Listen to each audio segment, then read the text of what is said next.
Shalom pemirsa Live Channel dimanapun berada. Kembali bersama saya Pendeta Yohanes Parapat dalam program Voice of Life. Ya, saya percaya bahwa acara ini akan memberkati kita semua. Saya berada di Kopi Lalu di daerah Jakarta Barat, ya, Kebonjeruk. Tempat yang nyaman, enak. Kalau kita ada waktu senggang untuk ngopi, ya, untuk menghabiskan sedikit waktu di tempat ini. Mari sebelum kita lebih lanjut belajar dari firman Tuhan, saya mengajak seluruh pemirsa untuk bersama-sama saya berdoa. Mari kita berdoa. Bapa di surga, Bapa yang sangat baik, Bapa yang maha baik. Kami berterima kasih untuk kesempatan kembali kami boleh belajar, kami boleh mempelajari firman Tuhan dalam program yang memberkati ini, program Voice of Life ini.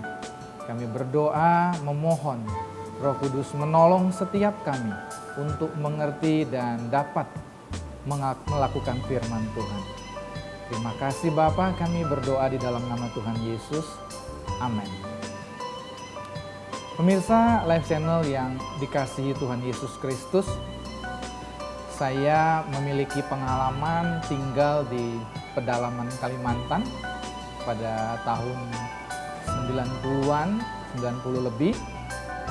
Dan di sebuah daerah di mana saya bekerja, saya sekaligus juga melayani untuk bepergian ke satu tempat, dari satu tempat ke tempat yang lain itu membutuhkan transportasi air berupa perahu kecil atau speedboat. Nah, kadangkala kalau kita berangkat pada pagi hari, kita tidak bisa melihat jarak terlalu jauh. Mungkin beberapa meter ke depan atau ke samping kita sudah tidak bisa melihat karena kabut yang cukup tebal. Kadang-kadang saya bisa merasakan ada kapal yang cukup besar lewat di sebelah kami, itu hanya berdasarkan gelombang atau ombak atau gelombang yang ditimbulkannya. Jadi tanpa melihat kapal, kita tahu berapa kira-kira besar kapal tersebut dari gelombang yang ditimbulkannya. Kadang-kadang perahu kami seperti hampir terbalik, walaupun kami tidak melihat benda yang lewat di sebelah kami. Kisah tersebut mengingatkan saya akan pribadi Tuhan Yesus Kristus. Kita yang hidup di zaman sekarang tidak pernah bertemu dengan secara fisik dengan yang mulia Tuhan kita Yesus Kristus itu. Tetapi kita bisa merasa, bisa tahu betapa besar dan agungnya tokoh ini, yaitu dari pengaruh yang ditimbulkannya. Kalau meminjam istilah kapal tadi, dari gelombang yang ditimbulkannya. Untuk Tuhan Yesus tentu dari pengaruhnya. Alkitab berkata bahwa Yesus lebih kurang melayani hanya 3,5 tahun di muka bumi ini ketika kedatangannya kali yang pertama, lebih kurang 2000 tahun yang lalu.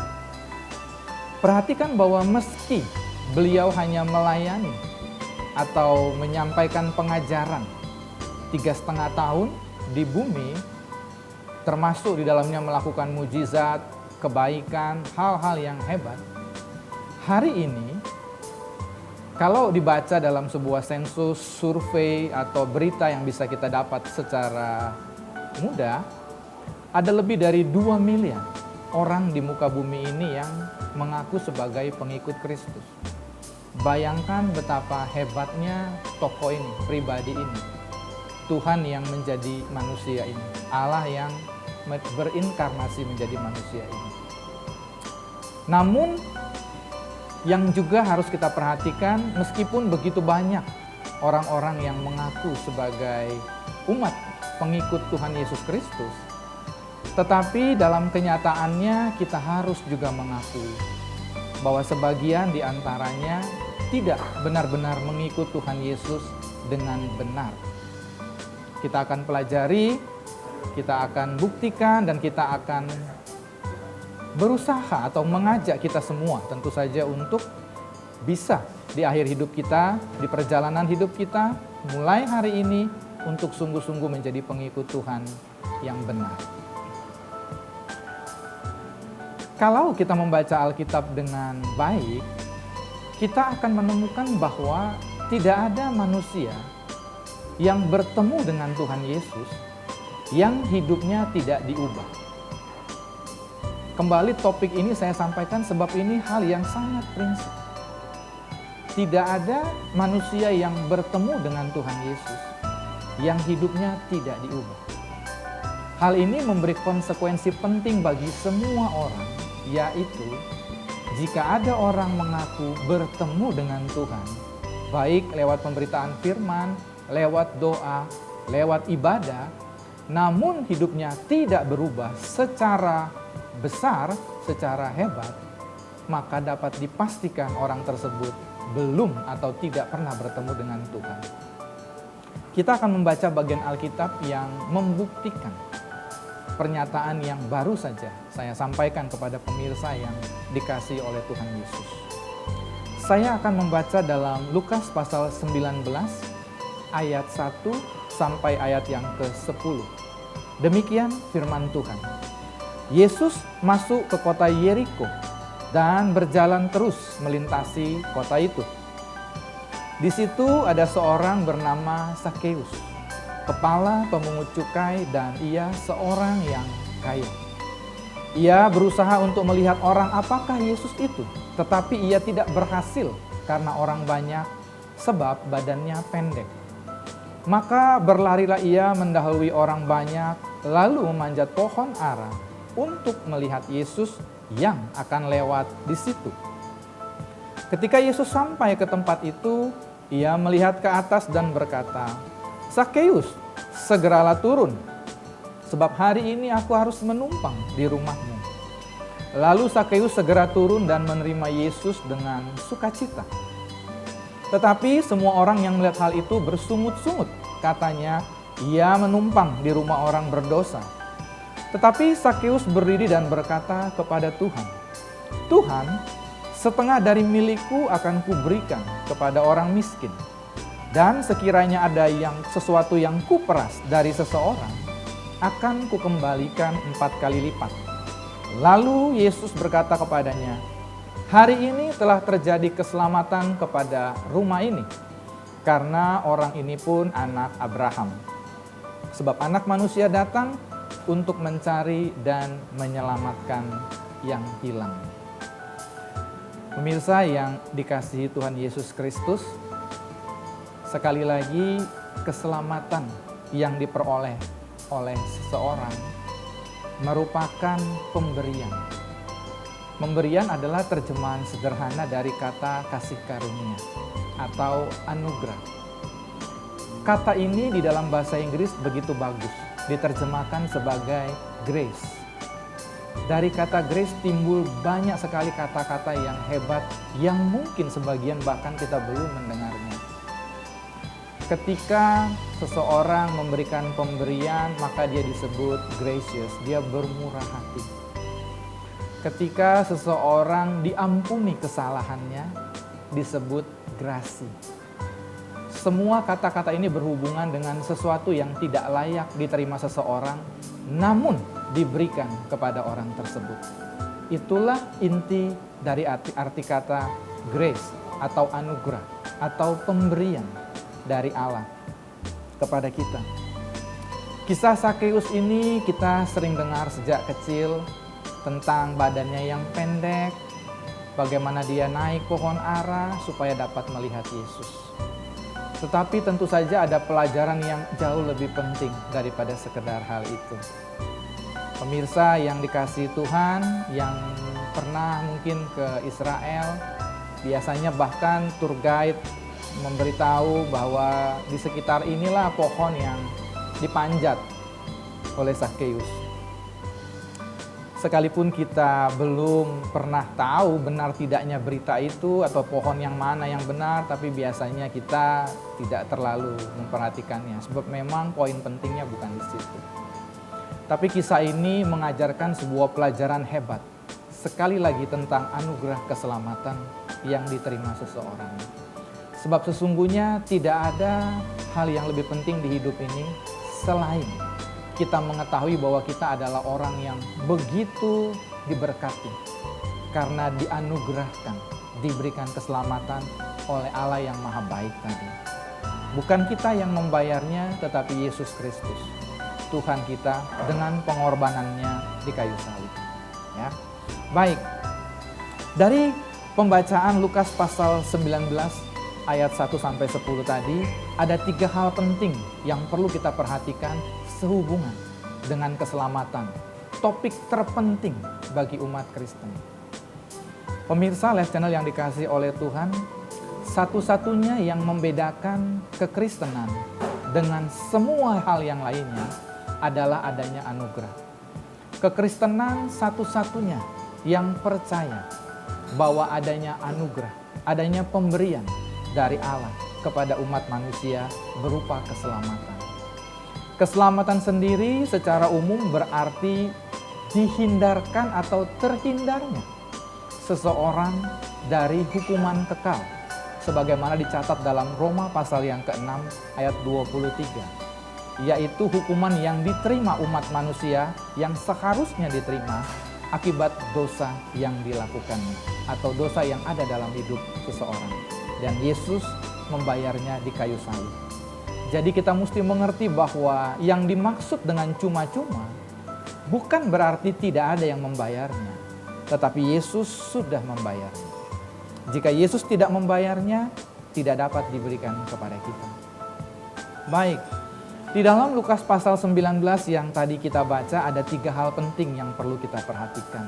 Yang pertama, bahwa sekali lagi Alkitab membuktikan keselamatan merupakan pemberian Allah. Alkitab berkata bahwa Sakeus belum pernah bertemu dengan Yesus sebelumnya, tetapi dia pernah mendengar bahwa ada tokoh yang begitu hebat yang akan datang ke kota di mana dia tinggal. Tokoh ini begitu spektakuler, perbuatannya begitu hebat, belas kasihannya tinggi, seluruh kehidupannya dipenuhi kebaikan. Dan itu sampai di telinga Sakeus. Ketika Tuhan kemudian mengatakan di dalam percakapan dengan Sakeus bahwa Sakeus sudah diselamatkan, Sakeus tidak mengorbankan apa-apa untuk Tuhan. Perhatikan, untuk pribadi Tuhan. Dia tidak berbuat untuk Tuhan, bukan. Itu sebabnya hal ini membuktikan bahwa keselamatan yang diperoleh Sakeus merupakan pemberian Allah tanpa kebaikan dari Sakeus. Tiba-tiba Yesus berkata kepada Sakeus, "Turunlah sebab aku akan menumpang di rumahmu." Kata menumpang berasal dari kata Yunani meinai atau meno, yang berarti to continue to be present. Yesus mengatakan bahwa aku akan hadir, tetap hadir bersama-sama dengan kamu. Apa kebaikan Sakeus sehingga Yesus mau tinggal bersama dia? Sekali lagi jawabannya tidak ada. Semata-mata kemurahan Allah. Itu membuktikan bahwa keselamatan merupakan pemberian Allah. Tidak ada manusia bisa menyombongkan diri, tidak ada yang bisa menganggap dirinya baik sehingga pantas menerimanya. Semata-mata hanya kasih karunia Allah. Itulah hebatnya yang disebut anugerah. Itulah kata terbaik yang mungkin pernah ada, yang mungkin pernah didengar dan diberikan kepada umat manusia.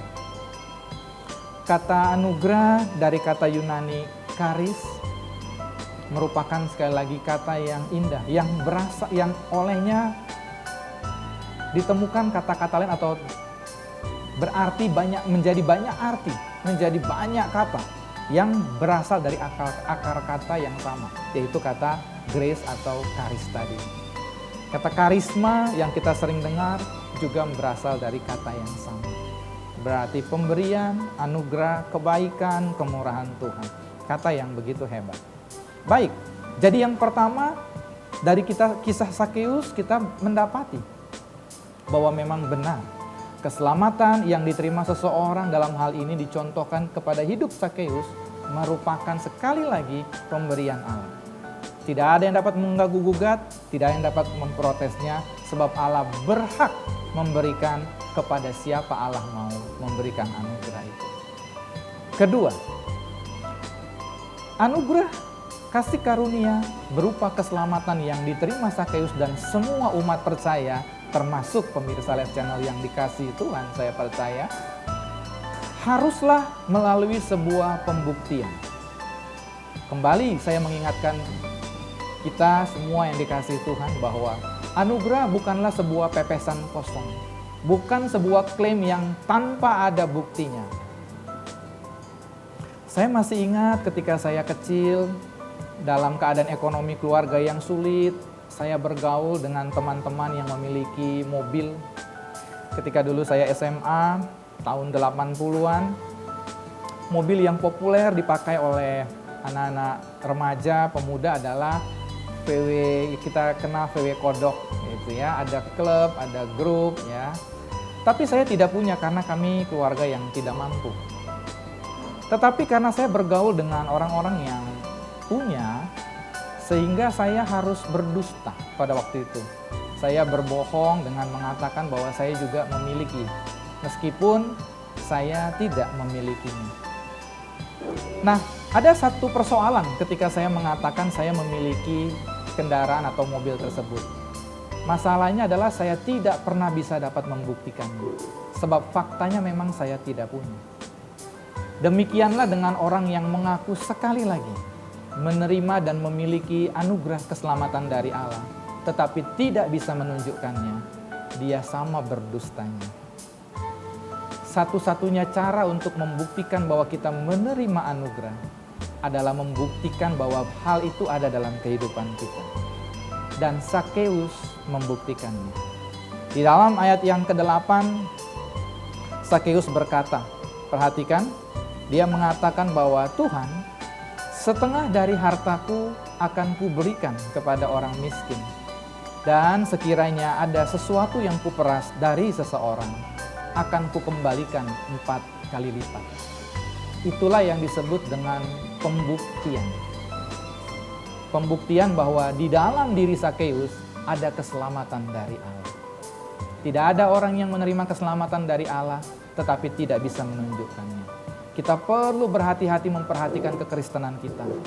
Jangan sampai di ujung kehidupan kita, kita berpikir kita ada di dalam anugerah Tuhan, tetapi faktanya nanti kita ternyata ada di luar anugerah Tuhan. Klaim kita, kebanggaan kita, ucapan kita, apapun yang ada dalam diri kita tidak bisa dijadikan pembuktian, kecuali ada perubahan dalam cara kita memandang kehidupan.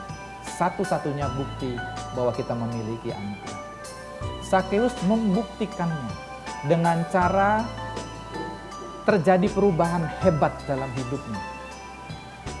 Saya sekali lagi tidak tahu berapa lama Yesus tinggal di rumah Sakeus sebab Alkitab tidak mencatatnya. Tetapi tentu tidak lama, tidak mungkin 3 bulan, tidak mungkin 1 bulan juga. Karena Yesus pribadi yang begitu sibuk kalau kita baca di Alkitab. Dia berjalan mengajar ke sana kemari memberitakan Injil sambil menolong orang banyak. Mungkin Yesus menginap 1 malam, mungkin berbicara 4 jam. Setelah Sakeus 4 jam mungkin, atau katakanlah 1 malam, bertemu dengan Yesus Kristus. Terjadi perubahan hebat dalam hidupnya. Terjadi yang disebut dengan buah pertobatan. Terjadi dengan apa yang disebut adanya bukti bahwa dalam diri Sakeus ada keselamatan yang sudah Allah berikan. Saya ingin menyampaikan sebuah ilustrasi untuk memberi pemahaman yang lebih kuat kepada apa yang baru saya jelaskan. Ketika seseorang atau pasangan muda-mudi menikah, masuk dalam perkawinan dipimpin oleh seorang pendeta, biasanya mereka mengucapkan janji. Biasanya dimulai dengan sang pria menyampaikan janji bahwa ia akan setia, akan mengasihi pasangan hidupnya. Kemudian dilanjutkan oleh janji yang diucapkan oleh mempelai wanita yang biasanya juga berjanji hal yang sama bahwa ia akan setia, ia akan memelihara, akan mengasihi pasangan hidupnya. Pemirsa Live Channel yang dikasihi oleh Tuhan, setelah pasangan yang menikah tadi mengucapkan janji, maka pasangan tersebut bukanlah atau tidak dapat disebut pribadi yang setia dan mengasihi pasangannya. Mereka baru berjanji. Tetapi perjalanan pernikahanlah yang kemudian menjadi bukti apakah pasangan tersebut merupakan pasangan yang setia dan mengasihi satu dengan yang lain. Apabila di dalam perjalanan pernikahan mungkin 3 tahun, 5 tahun, 10 tahun setelah menikah, salah satu atau keduanya melakukan katakanlah misalnya perselingkuhan, tindakan kasar, pemukulan, dan lain sebagainya, maka pasangan tersebut bukanlah pasangan yang setia atau mengasihi.